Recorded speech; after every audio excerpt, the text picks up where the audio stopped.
The automatic doors of the interspecies veterinary clinic slid open with a soft hiss. David Walsh stepped through, holding a leash in one hand and a medical datapad in the other. Behind him walked Rex, a massive dog whose shoulders reached David's waist. The animal's dark coat gleamed under the station lights and his tongue hung out in a friendly pant. The waiting room went silent. A Quilven family sitting near the entrance froze. Their long ears stood straight up, trembling. The father grabbed his two children and pulled them close. His wife made a high-pitched noise that David had learned meant extreme distress in their species.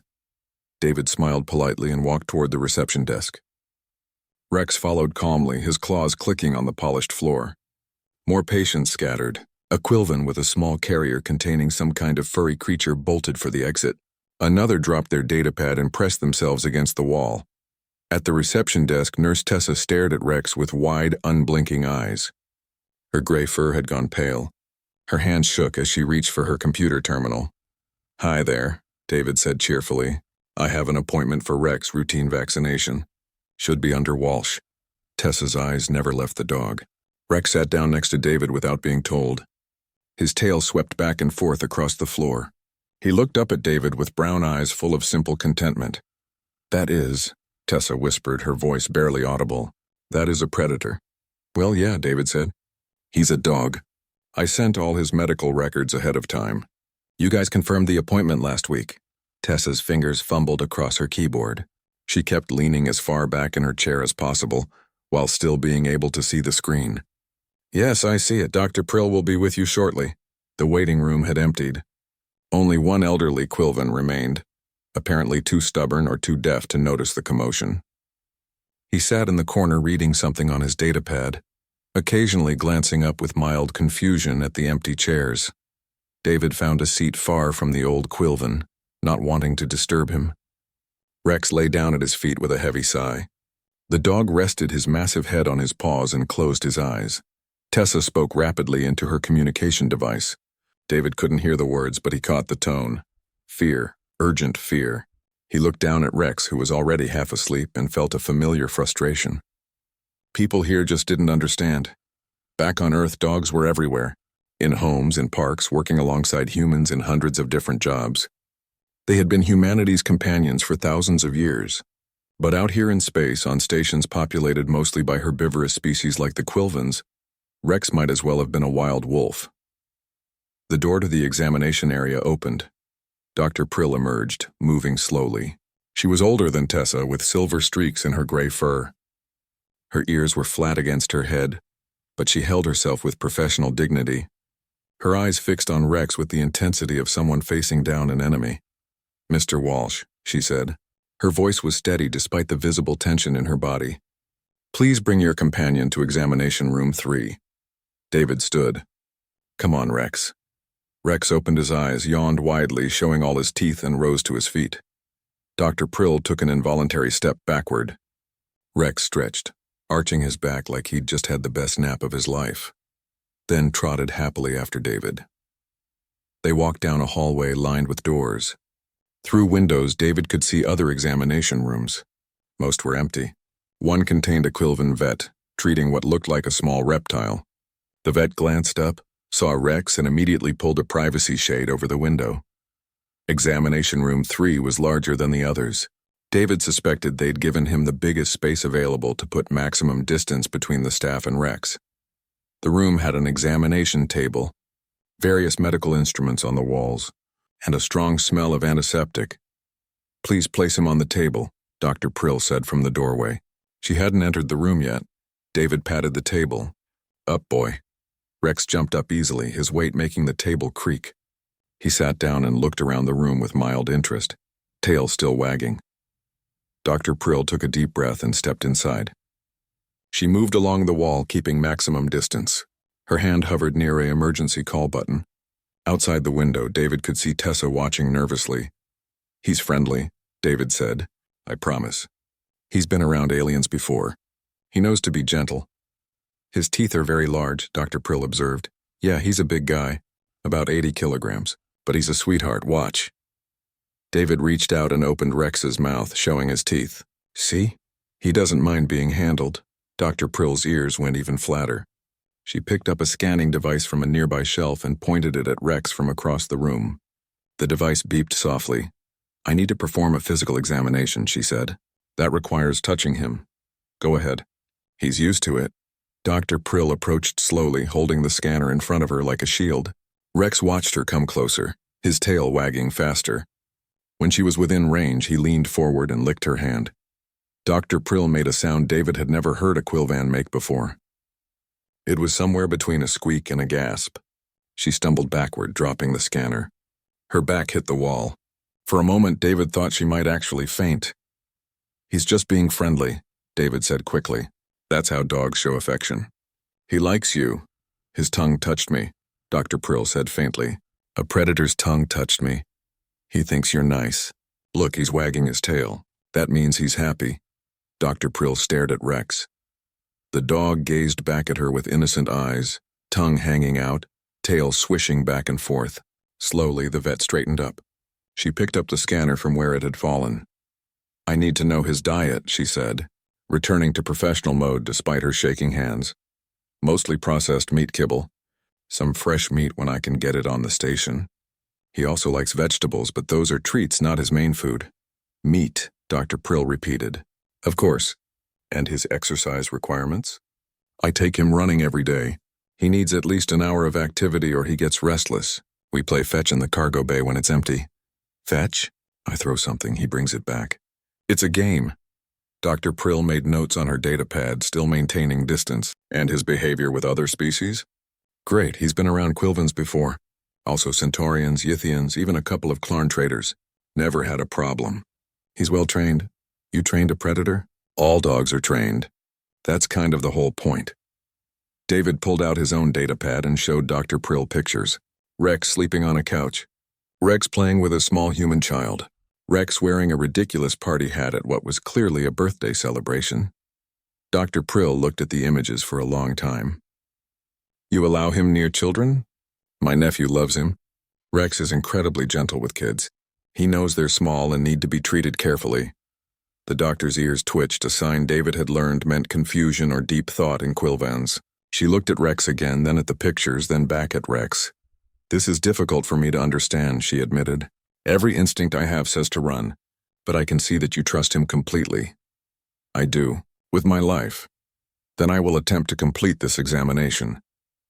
Dr. Prill squared her shoulders and approached the table again. This time when Rex's tail wagged, she didn't retreat. "Please hold him steady. I need to administer the vaccination." David placed a hand on Rex's shoulder. "Good boy. Stay still." Dr. Prill prepared the injection with trembling hands, and David knew that this was only the beginning of a very long appointment. Dr. Prill held the injection needle between her fingers like it was made of glass. Her other hand gripped her medical scanner so tightly that her knuckles had turned white beneath her gray fur. She stared at Rex, who sat perfectly still on the examination table, his tail creating a gentle rhythm against the metal surface. "The injection goes into the muscle here," she said, pointing at Rex's shoulder without getting closer. "In the quadriceps region. I have administered thousands of injections. I am a professional." David nodded encouragingly. "He won't move. He's been getting shots since he was a puppy." "A puppy," Dr. Prill repeated. "You mean he was even more vulnerable as an infant, yet you still kept him?" "Well, yeah. That's when most people get dogs. When they're young." Dr. Prill shook her head slowly, as if the concept was too strange to fully process. She took one step closer to the table. Rex turned his head to look at her and she froze. "Why is he watching me?" she asked. "He's just curious. Dogs are social animals. They pay attention to people around them. Predators track movement before they strike. Dr. Prill, he's not going to strike. I promise. Look at his body language. His tail is wagging. His mouth is relaxed. His ears are up but not forward. Everything about him says he's calm and friendly." The doctor studied Rex for a long moment. Outside the examination room window, Tessa had been joined by two other Quilvan staff members. All three watched with wide eyes. Dr. Prill took another step forward. Then another. She was now within arm's reach of Rex. The dog shifted slightly, adjusting his sitting position, and Dr. Prill jumped back 3 paces. "Sorry," David said. "He was just getting more comfortable." "Rex, stay." Rex became very still. Only his eyes moved, tracking Dr. Prill with mild interest. I need you to hold his head, Dr. Prill said. So he cannot turn to bite me while I inject him. He's not going to bite you. Please. I need this precaution to feel safe enough to proceed. David sighed but complied. He gently took Rex's head in both hands, scratching behind the dog's ears. Rex leaned into the touch, eyes half closing in contentment. Dr. Prill approached again, moving with the careful precision of someone defusing a bomb. She reached out with the needle. Her hand shook. She pulled back and took a breath. You humans, she said quietly. You deliberately bred these creatures to be larger? Stronger? Different breeds for different purposes, David explained. Rex is part Rottweiler, part Great Dane. Both breeds were developed to work alongside humans. Rottweilers were guard dogs and herding dogs. Great Danes were hunting companions. We bred them for loyalty, intelligence, and trainability. You made predators more dangerous so they could serve you better. I guess you could look at it that way. But really, we made them better companions. The dangerous wild instincts were bred out over thousands of years. What's left is an animal that wants to be part of a family. Rex here would be miserable without people.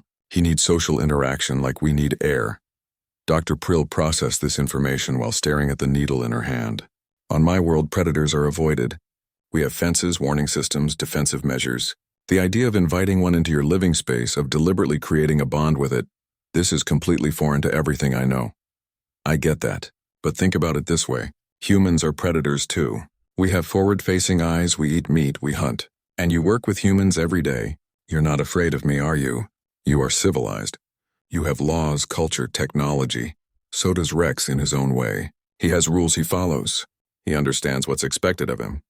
He knows that biting is wrong, that he needs to be gentle, that some actions get rewards and others get corrections.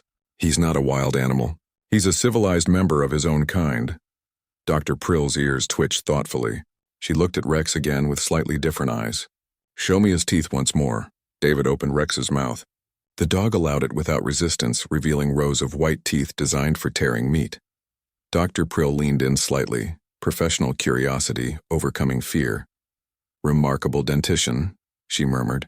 Clear adaptations for a carnivorous diet.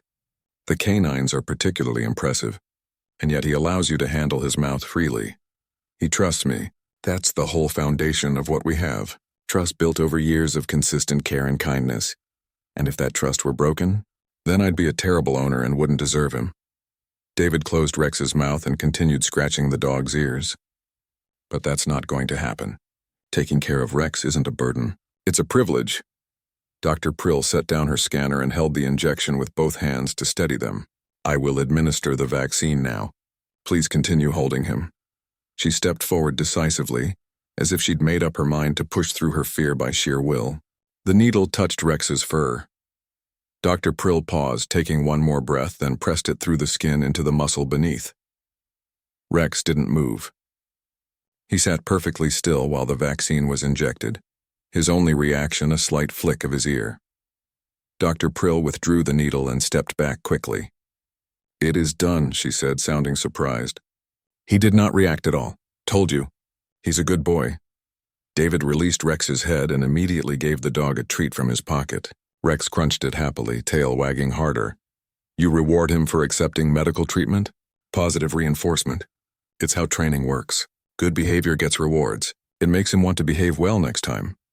Dr. Prill disposed of the needle in a medical waste container, her hand still shaking slightly but with relief now rather than fear. I must admit, Mr. Walsh, this was not the experience I anticipated. When I saw your appointment this morning, I considered calling in sick. David laughed. Sorry for the stress. I forget sometimes how different the Quilvan perspective is. Where I come from, having a dog is completely normal. Boring even. Boring, Dr. Prill repeated with disbelief. Living with a predator is boring to humans. Well, yeah. Millions of humans have dogs. Cats too, and they're also predators. Some people keep reptiles, birds, even fish. We like having animals around. This is something I must learn more about. The cultural differences between our species are vast. Dr. Prill made notes on her datapad. I am logging that the vaccine was administered successfully with no complications. Rex's vital signs are normal. Heart rate, temperature, and respiration are all within expected parameters for his species. A sudden loud alarm blared through the clinic. The lights flickered. Rex's head snapped up, ears forward. A deep bark erupted from his throat. loud enough to rattle the examination room windows. Dr. Prill screamed. She threw herself against the wall, hitting the emergency call button. The scanner fell from her hands and shattered on the floor. "Rex, quiet," David commanded. The dog immediately stopped barking but remained alert, watching the door. "He attacked," Dr. Prill gasped. "I knew it. I knew this would happen." "He didn't attack. He barked because of the alarm." He was startled, but the emergency call had already gone through. Heavy footsteps pounded in the hallway. The door burst open and 3 security officers rushed in, weapons drawn. They were human, which at least meant they didn't immediately start shooting at the sight of a dog. "Stand down," the lead officer shouted. "We got a report of an animal attack." "There's no attack," David said, raising his hands. "My dog barked because your alarm scared him. That's all." Rex sat on the examination table, looking confused by all the excitement. His tail had stopped wagging. He pressed closer to David, seeking reassurance. The security officers lowered their weapons slightly, taking in the scene. Dr. Prill against the wall, breathing heavily. David with his hands up. Rex sitting calmly despite the chaos. "Dr. Prill, are you injured?" the lead officer asked. "No," she admitted quietly. "No, I am not injured." The creature barked. "I overreacted. The alarm," David said. "What's it for? Is something wrong with the station?" The lead officer touched his communication device. "Control, what's the status on that alarm in medical?" A voice crackled back. "False alarm, sir. Maintenance error in Section 7. They're shutting it down now." As if on cue, the alarm stopped. The sudden silence felt overwhelming. The lead officer holstered his weapon. "Sorry for the disruption, folks. Dr. Prill, you okay to continue?" Dr. Prill pushed away from the wall, straightening her medical coat with trembling hands. Yes, I am fine. The vaccine has been administered. We are nearly finished here." The security team left. David lowered his hands and immediately comforted Rex, who was now anxious from all the tension in the room. "It's okay, buddy. Everything's fine." Dr. Prill watched this interaction carefully. "You comfort him. Even though his bark frightened me, you provide reassurance. He didn't mean to scare you." He was scared too. The alarm was loud and unexpected. "A predator that feels fear," Dr. Prill said softly. "I had not considered that possibility. Rex feels everything we do. Fear, happiness, sadness, excitement. That's part of what makes him such a good companion. He understands emotions." Dr. Prill picked up her broken scanner from the floor, looking at it sadly. "I have been a veterinarian for 20 years. I have treated hundreds of species, but never have I been so challenged as today." She looked at Rex, who gazed back with innocent eyes. "Perhaps it is good to be challenged, to be pushed beyond what is comfortable." "Does this mean you'll see us again for his next checkup?" David asked with a slight smile. Dr. Prill's ears flicked in what might have been amusement. "Yes, Mr. Walsh, though I request you provide advance warning if any alarms are scheduled." Security. Chief Captain Ordway sat in her office reviewing incident reports when her communication device lit up with an urgent priority flag. She tapped the screen and frowned at what she saw. Medical emergency. Animal attack. Veterinary clinic. Security team already dispatched. She was out of her chair and moving before the screen went dark. By the time she arrived at the clinic, the situation had already been resolved. Her security team stood in the hallway looking embarrassed while a human man with a large dog tried to calm down a very shaken Quilvan veterinarian. "Report," Ordway said curtly to her lead officer. "False alarm." "Ma'am." Dr. Prill hit the emergency button when the dog barked. No actual attack. Just a misunderstanding. Ordway pinched the bridge of her nose. This was the 3rd incident this month involving humans and their pets on the station. The Quilvan population was having difficulty adjusting to the presence of Earth animals, and she couldn't entirely blame them. From their perspective, humans walked around with apex predators on leashes. She entered the examination room. The man was kneeling next to his dog, speaking softly. The animal had its head pressed against the man's chest. Dr. Prill stood on the opposite side of the room, still pressed against the wall. "Mr. Walsh?" Ordway said. David looked up. "Yes. I'm Captain Ordway, Station Security Chief. Can you tell me what happened here?" The station alarm went off. Rex barked. Dr. Prill got scared and called security. "That's it." Ordway looked at Rex. The dog was indeed massive, easily the largest she'd seen on the station. His jaw could probably crush bone. but his current expression was one of confusion and concern, not aggression. "Dr. Prill?" Ordway asked. "Would you like to file a report?" The veterinarian shook her head slowly. "No report. I overreacted." The animal was startled by the alarm. His response was natural, not aggressive. "Are you sure? Because if you feel unsafe, we can implement restrictions." "I am sure." Dr. Prill took a shaky breath. "I need to overcome my instincts, not give in to them. Mr. Walsh has been very patient with my fears." Ordway nodded and turned back to David. "Can I have a word with you outside?" David gave Rex a final pat and stood. "Stay, boy." They stepped into the hallway. Through the window, Ordway could see Rex lying down in the examination room, his eyes fixed on the door where David had gone. "How long have you been on Waypoint Station?" Ordway asked. "About 3 months. I'm a freighter pilot. I run supplies between here and the mining colonies in the outer system. And you brought your dog." "Of course I brought Rex. I wasn't going to leave him behind on Earth for months at a time." Ordway chose her words carefully. "Mr. Walsh, you have to understand the position this puts the Quilvan population in. They're a prey species. Predators trigger deep evolutionary responses in them: fear, panic, flight instinct. It's not something they can just turn off." "I get that. But Rex isn't a threat. He's trained, socialized, and completely friendly. He's been around aliens his whole life. You know that." "I know that. But try explaining it to someone whose ancestors spent millions of years being hunted. The Quilvans see teeth and claws and their brains scream danger, no matter what their rational mind says." David crossed his arms. "So what are you suggesting? That I keep Rex locked up in my quarters? That I treat him like he's dangerous when he's not?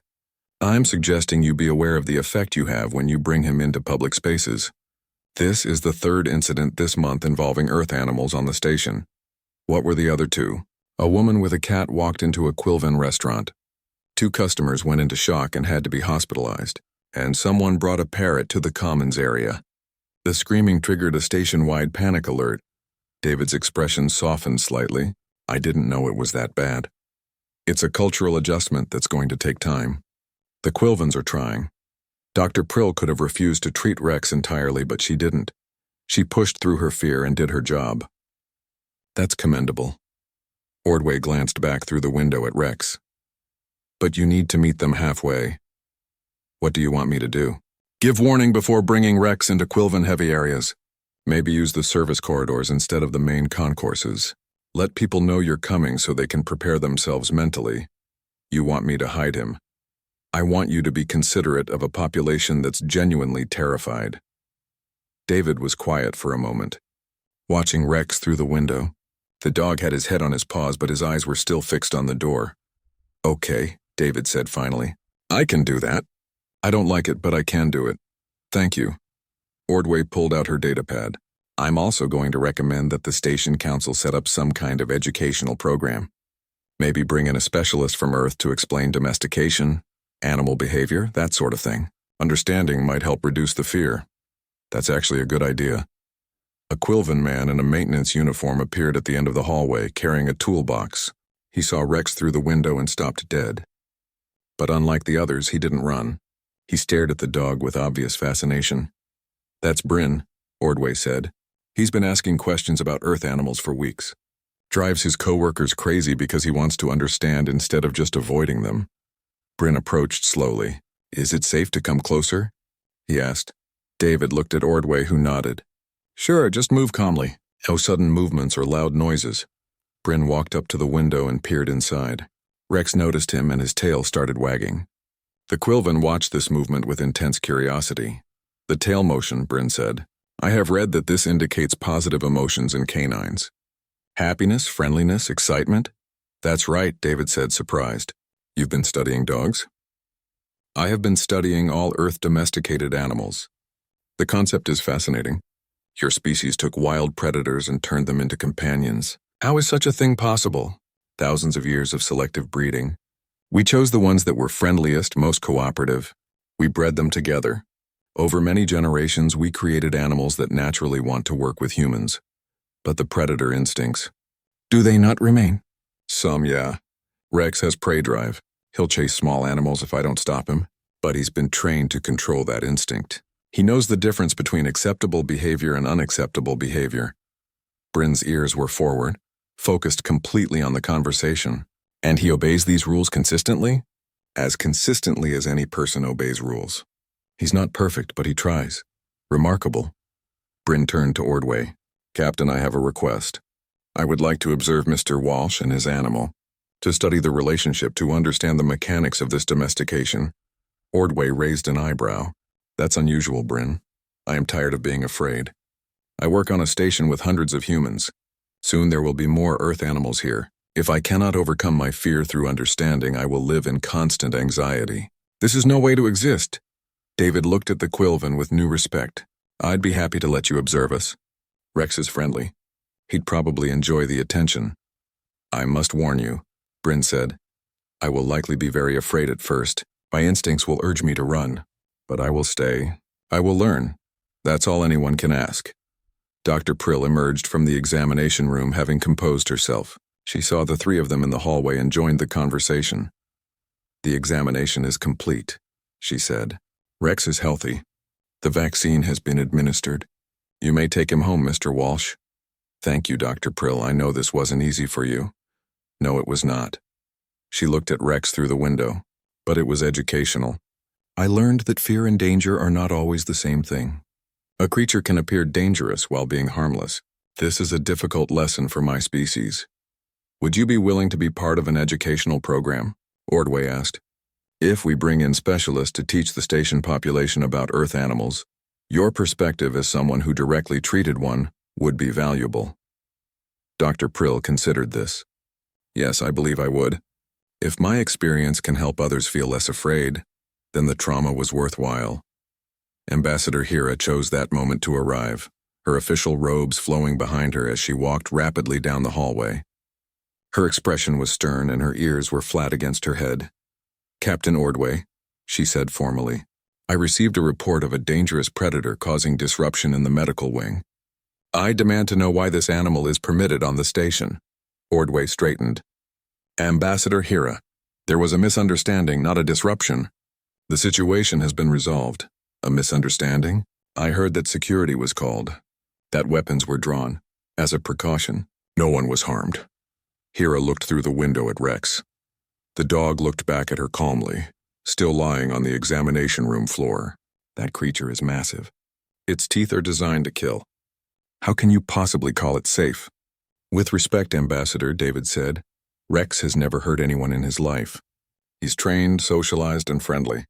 He's no more dangerous than I am. You are civilized. That animal operates on instinct. No, he operates on training and trust. Just like how you operate on laws and social norms. We're not that different. Hera's eyes narrowed. I find that comparison offensive. Humans and animals are not equivalent. I didn't say we were equivalent. I said we're not that different. Rex has rules he follows. He has relationships he values. He has emotions and preferences. He's not some mindless beast. I would like to see proof of these claims, Hera said coldly. Ordway stepped in. Ambassador, Mr. Walsh has agreed to be more considerate about where he brings Rex on the station. He's also agreed to let Bryn observe him and his dog to study domestication, and Dr. Prill has agreed to participate in an educational program about Earth animals. Everyone is working toward a solution. That is insufficient. I want restrictions in place. Mandatory leashes, muzzles, designated areas only. Rex is always on a leash in public, David said, his voice hardening. And I'm not muzzling him. He's not aggressive. Then prove it, Hera challenged. Prove that this animal can coexist safely with Quilvans. Prove that your domestication is as effective as you claim. How exactly do you want me to prove that? Allow me to observe you and the creature for a day. In normal situations with normal interactions. If I see that it truly poses no threat, I will withdraw my objections. David looked at Ordway, who shrugged. He looked at Bryn, who nodded encouragingly. He looked at Dr. Prill, who gave him a slight smile. Fine, David said. Tomorrow. Meet me in the Commons area at noon. I'll show you exactly what life with Rex is really like. Hera's ears twitched. She seemed surprised that he'd agreed so readily. Very well. Tomorrow at noon. I will be watching carefully, Mr. Walsh. I'm counting on it. David sat at a small table in the station commons, a half-eaten sandwich in front of him, and a data pad displaying shipping manifests that he wasn't really reading. Rex lay beside his chair, chin resting on his paws, occasionally looking up at passing people with mild interest. The commons area was busy with the lunch crowd, mostly humans but a decent number of other species too. Ambassador Hira stood 20 meters away, watching from behind a decorative plant arrangement. She'd been there for 15 minutes, observing from what she clearly thought was a discreet distance. Bryn sat at a nearby table, more openly staring, taking notes on his datapad. Dr. Prill had also shown up, though she kept her distance, nursing a cup of something hot and glancing over every few minutes. David took another bite of his sandwich and tried to act natural. It was harder than it sounded when you had an audience studying your every move. A small child ran past, laughing. Rex's head came up, tracking the movement. His tail thumped twice against the floor. The child's mother called the boy back, shooting a nervous glance at the dog. "It's okay," David said. "He's friendly." The mother hesitated, then nodded and steered her child in a different direction. David noticed Hira make a note on her datapad. "Hey, Walsh." David turned to see a human friend named Peters approaching with a tray of food. Peters worked in the cargo loading bay and had helped David unload supplies a dozen times. "Mind if I sit?" Peters asked. "Go ahead." Peters sat down and immediately reached out to scratch Rex behind the ears. The dog leaned into the touch, tail wagging. "Hey there, big guy. How you doing?"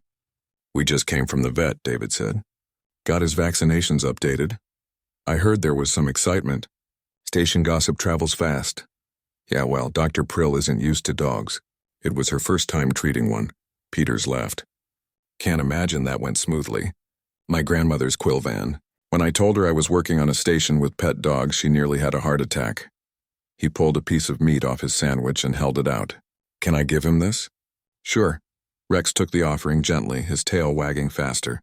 Peters grinned and rubbed the dog's head affectionately.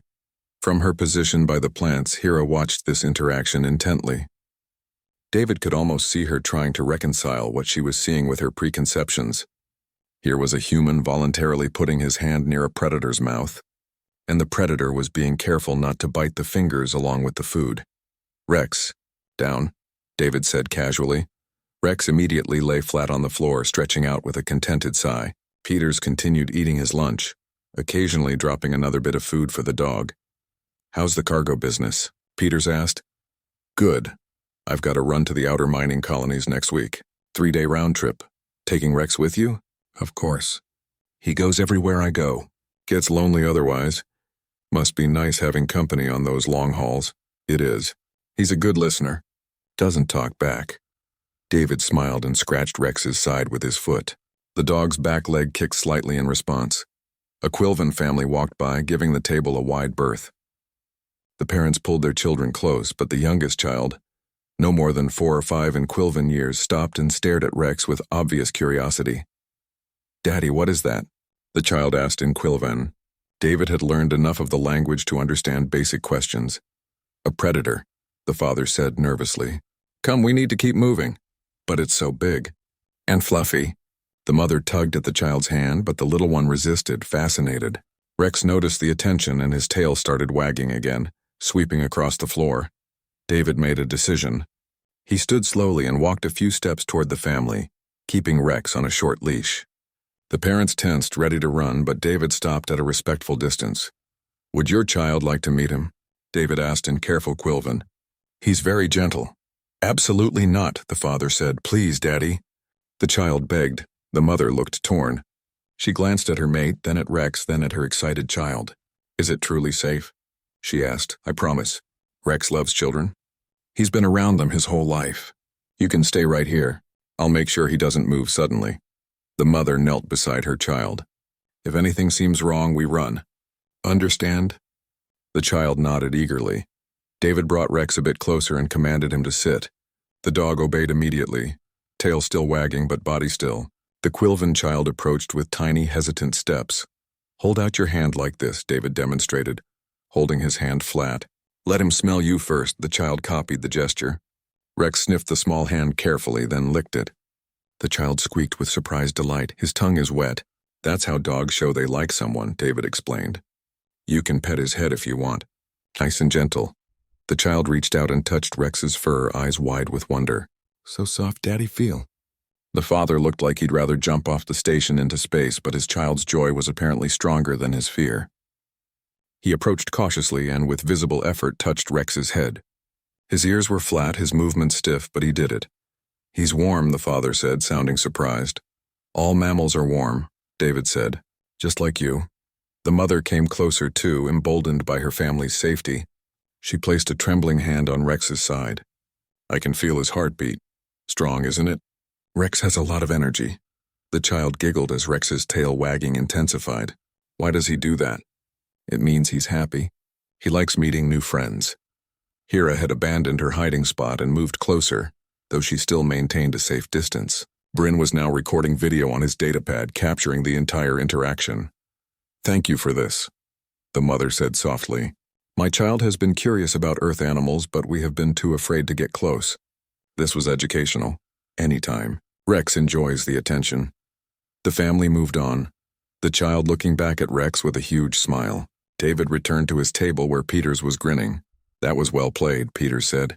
"Nothing breaks down fear like a kid's laughter." "I wasn't playing." Rex really does love kids. They're at his eye level, and they're always ready to play. It's like heaven for him. Another human approached, a woman David didn't know. "Excuse me, is that a Rottweiler mix?" "Yeah, Rottweiler and Great Dane." "Oh my God, he's gorgeous." "Can I pet him?" "Sure." The woman knelt down and Rex immediately rolled onto his back, exposing his belly. She laughed and rubbed his stomach while Rex's tail created a small windstorm. "Who's a good boy? Who's a handsome boy?" "You are, yes you are." David caught Hira's expression. She looked completely baffled. Here was a human, voluntarily making herself vulnerable to a predator by getting down on the ground, and the predator was acting like an overexcited puppy. The woman stood up, thanking David, and went back to her own table. Rex rolled back onto his stomach and shook himself, tags jingling. "Rex, come," David said. The dog stood and followed David to the food dispensary station. David ordered a bowl of water, which the dispenser provided in a disposable container. He set it on the floor and Rex drank noisily, water splashing everywhere. Bryn had moved even closer now, his fear apparently overcome by scientific curiosity. "May I ask questions?" he called out. "Come on over," David invited. Bryn approached carefully, ears swiveling to track Rex's every movement. He sat down at David's table, keeping the furniture between himself and the dog.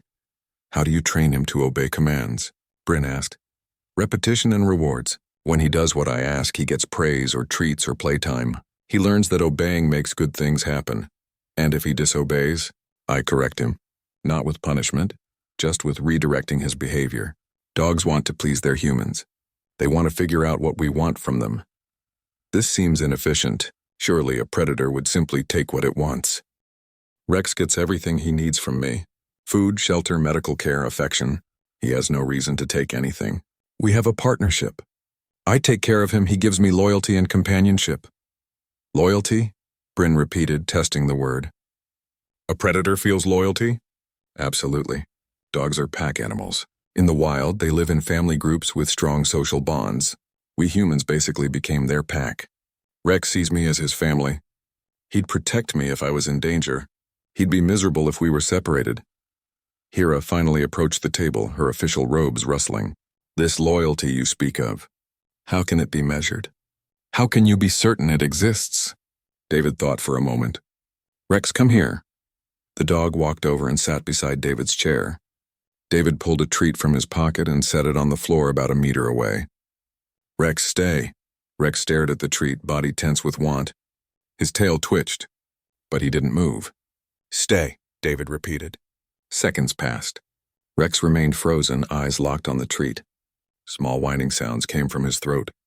His body trembled with the effort of restraint. "Okay, get it." Rex lunged forward and snatched up the treat, crunching it happily. He wanted that treat badly, David explained. But he waited because I told him to.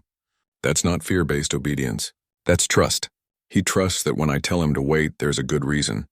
And he trusts that I'll eventually let him have what he wants. "Fascinating," Bryn said, typing rapidly. "The animal denies its immediate instincts based on learned trust." Hira was quiet, studying Rex with calculating eyes. "What happens if you are injured? If you cannot give commands, then he'd probably try to help me, or get help from someone else. Dogs have been known to drag their owners to safety. to alert others when something is wrong, to stay with injured people for days protecting them. Protecting them from what? From other predators usually, or from environmental dangers. A predator protecting a human from other predators, Hira said slowly, because the human is part of its pack. Exactly. Dr. Prill had joined them now, her curiosity apparently overcoming her caution. I have been watching for 30 minutes, she said. I have seen Rex interact with multiple humans and one Quilvan family. In every case he was gentle, controlled. He obeyed your commands immediately. He showed no aggression.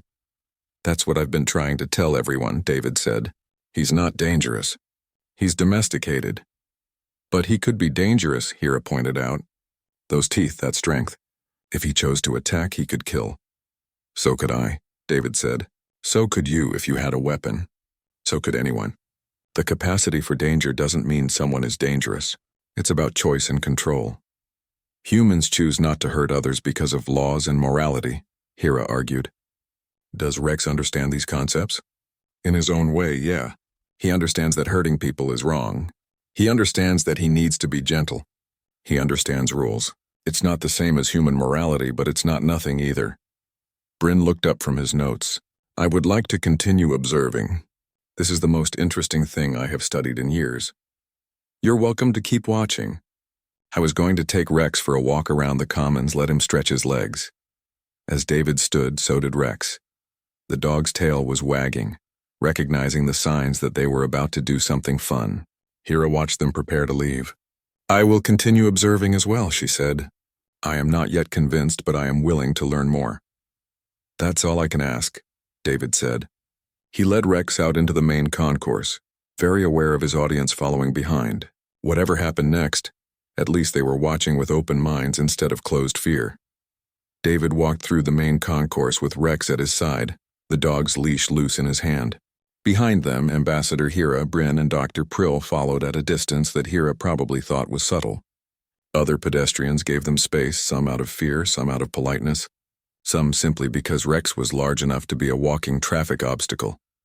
They passed shops and restaurants, information displays, and seating areas. Rex walked calmly, occasionally sniffing the air or watching other people, but never pulling on the leash or acting aggressive. A young human girl, maybe 6 years old, broke away from her parents and ran straight toward Rex with arms outstretched. Puppy, she shouted. David stopped walking and braced himself. Rex sat automatically, tail wagging. The girl crashed into him with a hug that would have knocked over a smaller dog. Rex remained perfectly still, letting her squeeze him, his tail sweeping the floor like a happy broom. The girl's parents caught up, looking apologetic. Sophie, we've talked about this. You need to ask before touching someone's dog. Sorry, Sophie said, not letting go of Rex. But he's so fluffy. It's okay, David said. Rex loves kids. Doesn't mind the enthusiasm. Sophie buried her face in Rex's fur. The dog turned his head and licked her ear, making her giggle. Her father smiled and pulled out his communication device to take a picture. Would you mind? The father asked. She's been wanting a dog for years, but our quarters are too small. Go ahead. Sophie posed with Rex, arms wrapped around his neck, both of them looking at the camera. The father took several pictures while the mother watched with an expression of both joy and sadness. She talks about dogs constantly, the mother explained to David. Watches videos, reads books, draws pictures. She's obsessed. Why don't you get her one when you move to larger quarters? David asked. We're planning to. Another year, and we'll be transferring to a planetary assignment. First thing we're doing is visiting an animal shelter. Sophie finally released Rex and stood up. Thank you, mister. Your dog is the best dog ever. He thinks you're pretty great too. The family moved on, Sophie looking back and waving. Rex wagged his tail in response. Hira had moved closer during this interaction, watching everything. The child was completely unafraid, she observed. She showed no caution at all. Human children are raised around dogs, David explained. It's normal for them. Sophie probably sees dozens of dogs in videos and pictures every day. Rex isn't scary to her. He's what she's been hoping for. But she is small, vulnerable. The dog is 10 times her size, and Rex knows that. Watch how he acted when she hugged him. He went completely still. He understood that she was little and needed to be treated gently. That's not accident. That's thousands of years of breeding for gentleness and centuries of socialization training. Bryn was taking notes again. The behavior is consistent. Every interaction follows the same pattern. Calmness, gentleness, responsiveness to commands. They continued walking. David led them to a more open area where some humans were exercising. A man was doing pull-ups on a bar. A woman was running on a track. A couple was playing catch with a disc. Rex heel, David said, and started jogging. Rex immediately matched his pace and staying perfectly aligned with David's left leg. They jogged a lap around the track, Rex's tongue lolling out happily. When David stopped, so did Rex, sitting without being told. He exercises with you, Dr. Prill noted. This is part of his daily routine? Yeah, he needs at least an hour of activity every day. Running, playing, training. Otherwise, he gets restless and bored. What happens when he gets bored? He might chew things he shouldn't or bark too much. Basically acting out because he has unused energy. It's my job to make sure he gets enough exercise and mental stimulation. Your job, Hera repeated. You speak of obligations to the animal. Of course. Rex depends on me for everything. I'm responsible for his health, happiness, and welfare. That's what it means to have a dog. It's not just about what he gives me. It's about what I give him. A maintenance alert sounded on David's communication device. He glanced at it and frowned. I need to check on my ship. There's a cargo loading scheduled, and I want to make sure everything's secure. You're welcome to keep following if you want to see more. I will continue observing, Hera said. Bryn and Dr. Prill nodded agreement. They made their way to the docking level. The corridors here were more industrial, with exposed pipes and cargo containers. A few workers moved equipment on hover dollies. One of them, another human, waved at David. Walsh, heard you had excitement at the vet. News travels fast, David called back. The Quilvan network is all buzzing about it. You're famous, David groaned. Great, just what I needed. They reached David's ship, a mid-sized freighter called the Wanderer. David went through his pre-loading checklist while Rex lay down near the cargo bay entrance, watching the activity around them. A hover dolly loaded with containers approached, driven by a Quilvan worker David didn't recognize. The worker saw Rex and stopped dead, hands frozen on the controls. It's okay, David called out. He won't hurt you. Just bring the cargo over. The worker didn't move. His ears were flat, his body rigid with fear. David sighed and walked over to Rex. Come on, buddy. Let's move so this guy can work. He led Rex into the ship's interior. Only then did the Quilvan worker continue forward, unloading the containers with quick, nervous movements. Hera watched this interaction thoughtfully. You accommodated his fear. You moved the dog rather than insisting the worker overcome his instincts. Of course. The guy was terrified. I'm not going to force someone to work while they're that scared. It's just basic consideration. But you were frustrated. I could hear it in your voice. Yeah, because I wish people weren't afraid. I wish everyone could see what I see when I look at Rex. But wishing doesn't change reality. That worker can't help being afraid any more than Rex can help being a dog. So I adapt. Bryn approached Rex cautiously. The dog was lying in the ship's cargo bay, head on his paws. May I try something? Bryn asked. Sure, what do you want to do? I want to touch him. I have been observing all day, but I have not yet made physical contact. I need to overcome my fear through experience, not just observation. Okay, come here, approach slowly. Hold out your hand like this, David demonstrated. Let him smell you first. Bryn's movements were stiff with fear, but he followed instructions. He extended his hand, trembling. Rex lifted his head and sniffed the offered hand carefully. Then his tail started wagging. He likes your scent, David said. You can pet his head now. Nice and gentle. Bryn reached out and touched Rex's fur. His ears shot up in surprise. It is so soft. I did not expect this texture. Most dogs have soft fur. It's one of the reasons people like petting them. It's comforting. Bryn ran his hand over Rex's head several times, his movements becoming less stiff as he realized nothing bad was happening. This is pleasant. I understand now why humans enjoy this contact. Rex leaned into Bryn's touch, eyes half closed. His tail continued its steady rhythm. He's enjoying it too, David explained. Physical contact releases hormones that make both humans and dogs feel good. It's a bonding behavior. It strengthens the relationship between us. Dr. Prill stepped forward. May I try as well? Go ahead. Dr. Prill approached with more confidence than she'd had in the examination room. She'd watched Rex for hours now, and see nothing but gentleness. She placed her hand on his side, feeling his breathing. His heart rate is calm. His body language is relaxed. Everything about him indicates contentment. That's because he is content. He's had exercise, attention, and now he's getting pets from new friends. This is a good day for Rex.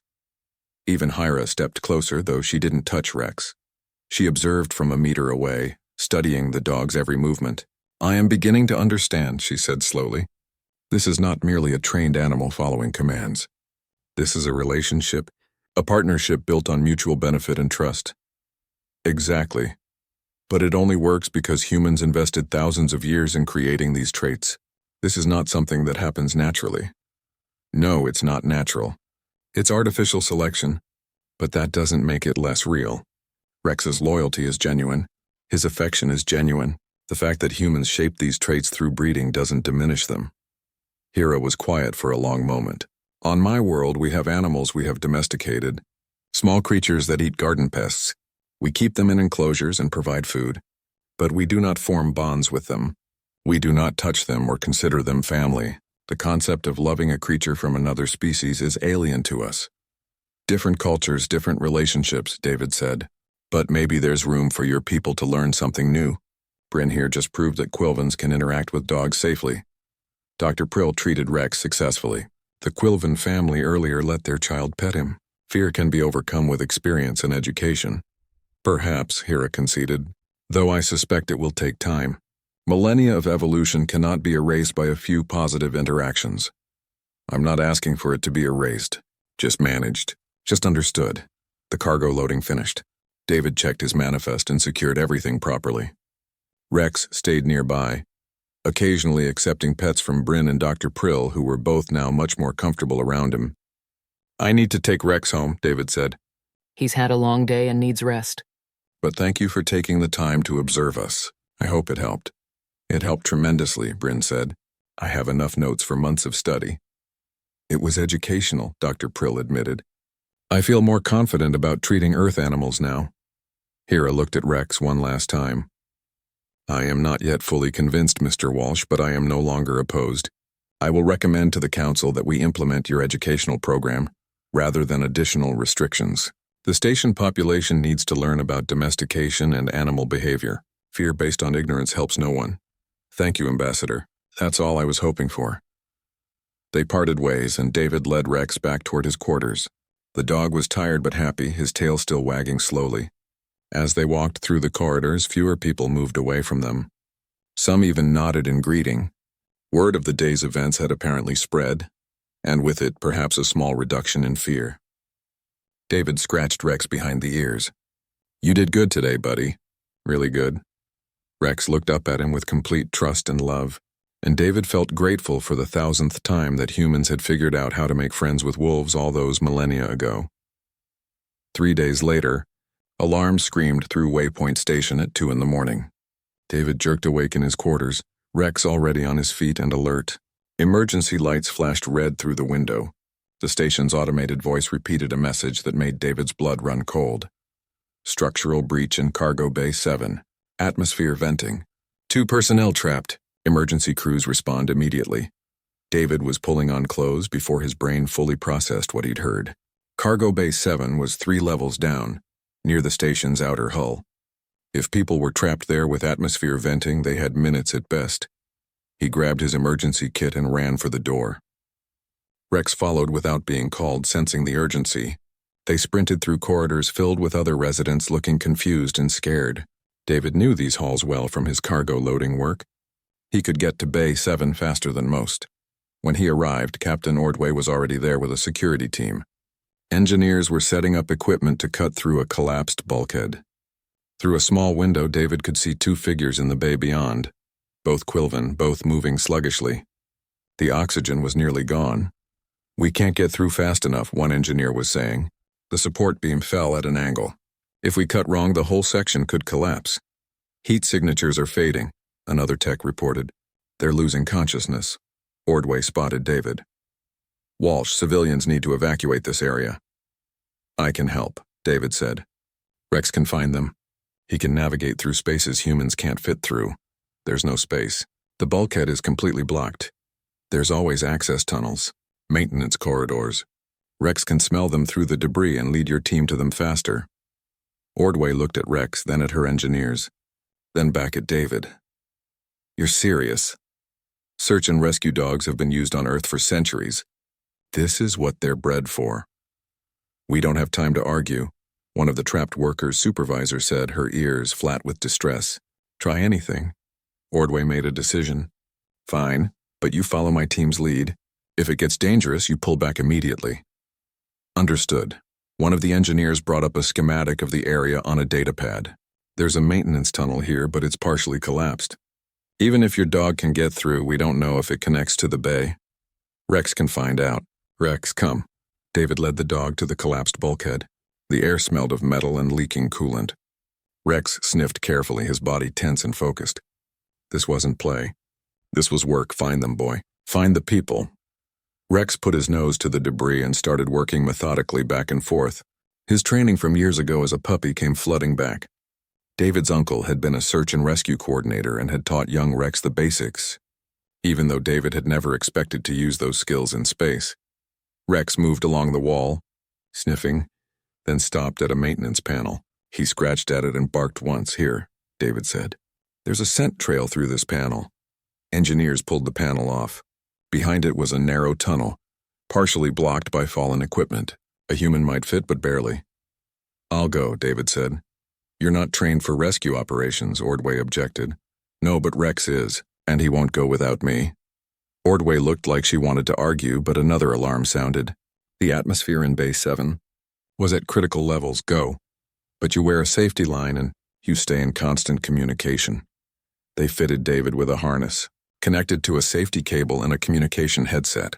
Someone found a small oxygen mask that might work for Rex if needed. David clipped it to his belt. Rex threw. The dog squeezed into the tunnel.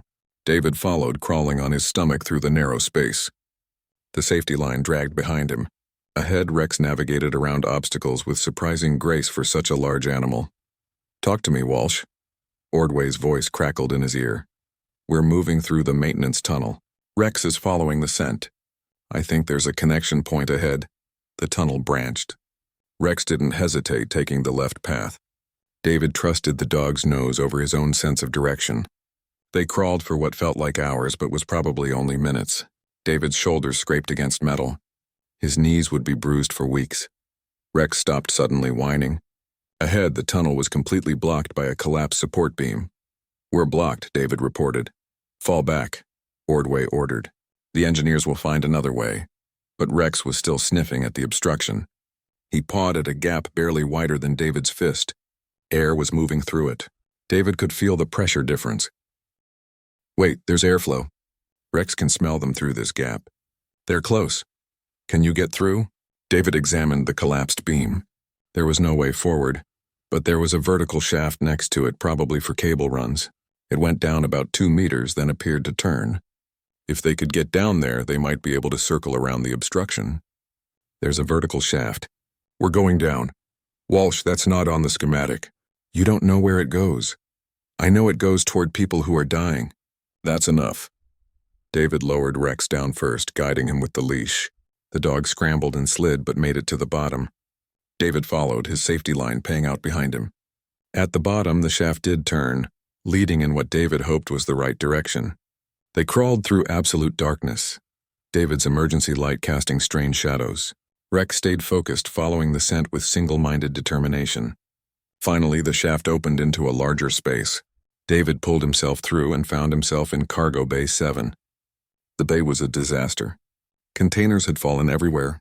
A support beam had crashed down, blocking the main entrance. The atmospheric pressure was dropping steadily. David's ears popped.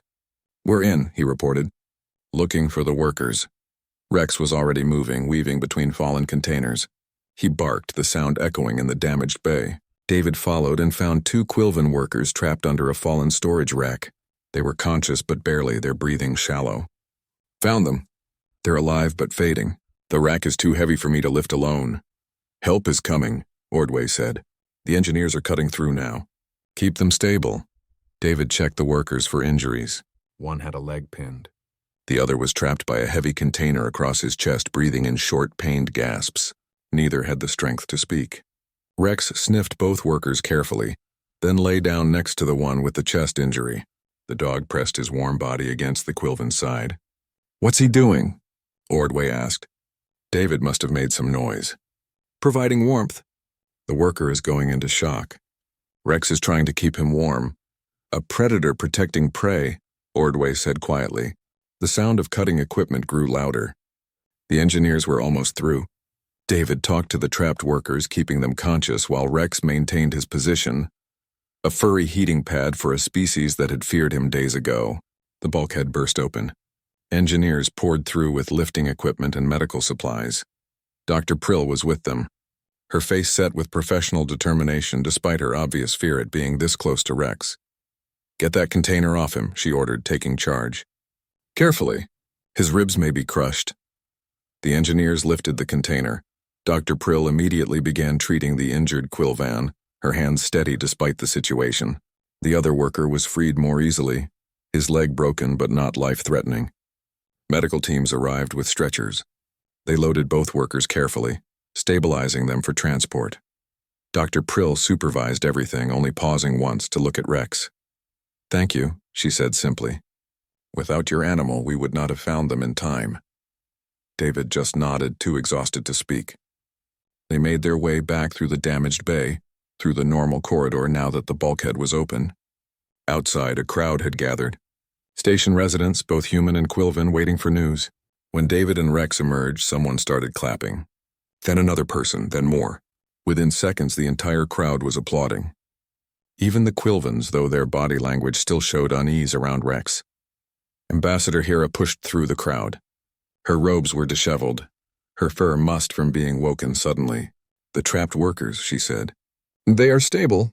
"Yes," Dr. Prill said, emerging behind David. "They will recover. Thanks to Mr. Walsh and his dog." Hera looked at Rex for a long moment. The dog sat patiently, exhausted, tongue hanging out. Dirt and coolant stained his dark fur. He looked nothing like a groomed pet. He looked like a working dog who had just done his job. "I owe you an apology," Hera said to David. "I saw danger where there was only capability. I saw threat where there was only potential. Your companion is not a predator kept as a pet. He is a partner who chooses to help humans help others." "He's both," David said. "He's a predator, yeah. But he's a predator who uses his abilities for good because that's what we trained him to do. That's what domestication means. Taking natural abilities and channeling them toward cooperation instead of competition." Bryn approached, his usual nervousness replaced by excitement. "I recorded everything through the security feeds. The way Rex navigated the tunnel, how he found the workers, how he provided comfort. This is invaluable data about interspecies cooperation." "It's more than data," Hera said. "It is proof that humanity has achieved something remarkable. You took the most dangerous creatures from your world and made them into helpers, protectors, friends. This is a gift you are bringing to the galaxy, whether we are ready for it or not." Dr. Prill knelt down in front of Rex. The dog looked at her tiredly. She reached out and placed her hand on his head.